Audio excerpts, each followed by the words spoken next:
জাআত ইমরাআতুন ইলা নবী সাল্লাল্লাহু আলাইহি ওয়াসাল্লাম, একজন মহিলা রাসূলুল্লাহ সাল্লাল্লাহু আলাইহি সাল্লামের কাছে আসলেন।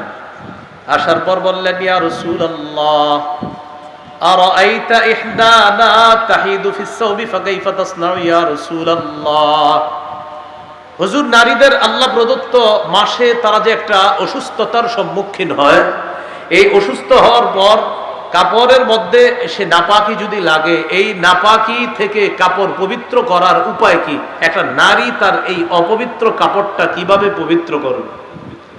فقال رسول الله صلى الله عليه وسلم تحته ثم تقرصه بالماء فتنضحه।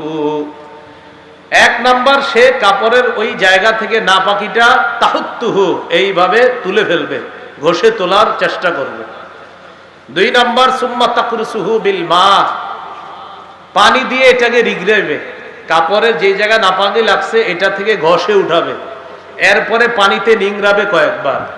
সুম্মা তামদাহু, এরপর এটা ভালোভাবে ধৌত করবে, এরপর এটাকে শুকাবে পবিত্র করার পর এই পবিত্র কাপড়ে সুম্মা তুসাল্লি ফিহি, ওই নারী পবিত্র অবস্থায় ওই পবিত্র কাপড়ে নামাজ পড়বে।